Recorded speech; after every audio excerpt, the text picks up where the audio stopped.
আজকে রাতে হচ্ছে চিকেন। তো চিকেনের এমনি যেমন ঝোল হয় সেরকমই করব। তো যে আলুগুলো দেখলে আলুগুলো কেটে রাখা আছে সেইগুলোই ভাজবো এই এয়ার ফ্রায়ারটাতে। যদিও এটা ফার্স্ট টাইম ট্রাই করব আমিও, তাই আমি ভাবলাম যে তোমাদের সাথে শেয়ার করি কতটা কি হয় না হয় দেখে নিই। আর এরপর দেখো আলুগুলো এরকম একটা আমি সিলিকনের ট্রে অনলাইন থেকেই নিয়েছি। এটা কতটা কাজ করবে কিনা আমি জানি না, কিন্তু আমি মানে নিয়েছি, দেখা যাক যদি কাজ করে তাহলে তোমাদেরকে আমি লিঙ্ক বা যদি চাও তোমাদের তাহলে দিয়ে দেবো। তো তারপর দেখো এই আলুগুলো নিলাম, আর যেটা হচ্ছে একটু নুন দিলাম, হলুদ দিলাম, আর মেনলি যেটা বলে যে একেবারেই কম তেলে সব কিছু হয়, সেটাই দেখার যে সত্যি সত্যি হয় কি না। একদম দেখো হাফ চামচেরও কম দিলাম, কারণ আলুর পরিমাণটা খুব একটা বেশিও ছিল না। তাই জন্য হাফ চামচের থেকে একটু বেশি মতো তেল দিয়ে খুব ভালো করে ওটাকে মাখিয়ে নিচ্ছি। তো এয়ার ফ্রায়ারের ইচ্ছেটা অনেক দিন থেকেই ছিল, আর আজকে দেখা যাক সেটা কেমনভাবে হয় কি না হয়। তো সেটাই দেখে নিই। তো ভালো করে লাগিয়ে নিলাম তেলটা, নুন হলুদ ভালো করে মাখিয়ে নিলাম। এটা হাতে মাখালেও কিন্তু হবে ভালো করে, তো হাতে তেল টেল লেগে যাবে তাই জন্য আমি আর লাগালাম না। তো এই সিলিকনটা ওটাকে ভালো করে বসিয়ে দিলাম। এটা কিন্তু ডিরেক্টও ওই আলুগুলো ওই ট্রেটার মধ্যেই দেওয়া যায়, কিন্তু ব্যাপারটা হচ্ছে নষ্ট হবে একটু, মানে এটাতে তো রস টস বেরোবে, তো তাই জন্য আমি এই সিলিকনের ট্রেটাই ইউজ করছি। তো এখানে পাওয়ার দিয়ে দিচ্ছি, পাওয়ার দেওয়ার পরে ওর একটু কী করতে হয়, টেম্পারেচার আর টাইমিংসটা সেট করতে হয়। তো টেম্পারেচার 180 আছে, আমি এটাই রাখবো, আর সময়টা একটু কমিয়ে দেবো। দেখি কত, মোটামুটি এরকম, হ্যাঁ 18 থেকে 15 মতো রাখলেই হবে। তো 15 মতো রাখলাম, 15 থেকে 15, আর এদিকে 180 রেখে আমি অন করে দিলাম।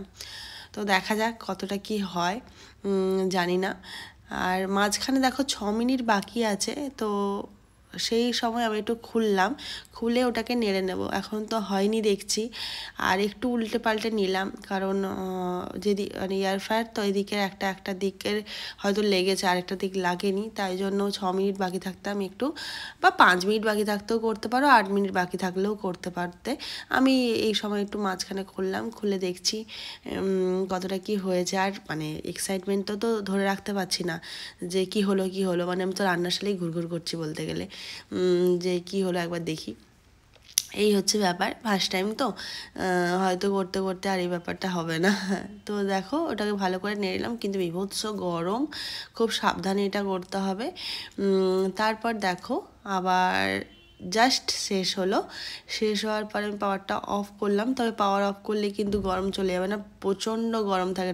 ওরে বাস, দারুণ হয়েছে, দারুণ, মানে পুরো সুন্দর করে ভাজা হয়ে গেছে। আমি তো দেখছি জাস্ট, মানে আমি জানি না কতটা তোমরা এখান থেকে বুঝতে পারছো, পুরো ভালো করে যেমন তেলে ভাজা হয়, ছেঁকে তোলা হয়, ঠিক সেরকমই ভাজাটা হয়েছে, খুব সুন্দর ভাজা হয়েছে। এরপর অ্যাকচুয়ালি আমি এই আলুগুলো একটু টিপে দেখলে হতো, কিন্তু প্রচণ্ড গরম, আমি আর দেখছি না। আর এটা একদম ডিরেক্ট আমি মাংসের ঝোলে দিয়ে দেবো। আমি একটু মাংসটা কষানো মানে কি বলবো, হতে বাকি থাকে তার আগেই দিই, কারণ আলু অনেক সময় সেদ্ধ হয় না, এই জন্যই। কিন্তু আজকে দিয়ে দিচ্ছি, জানি না কতটা কি ব্যাপার, এটা হয়তো সেদ্ধ হয়ে গেছে কিছুটা, কারণ যেভাবে ভাজা দেখছি। তো এই জন্য দিয়ে দেখি, পরের বারে যদি মনে হয় যে না এর থেকে একটু পরে দিলেও হবে, তাহলে পরের বারে একটু পরে দেবো। আর এই অবস্থাতেই রেখে দিচ্ছি, সেটা পরে পরিষ্কার করব, কারণ প্রচণ্ড গরম, এখন হাত দিলে আমার হাতই গেল। আর এই যে মাংস প্রায় হয়ে এসছে। তো কেমন লাগলো এয়ার ফ্রায়ারে, আর এয়ার ফ্রায়ার এসছে মানে অনেক রকম রেসিপি করারও ইচ্ছে আছে, কতটা সময় পাবো জানি না, সময় পেলে অল্প অল্প করবো আর তোমাদের সাথে শেয়ার করব। টাটা।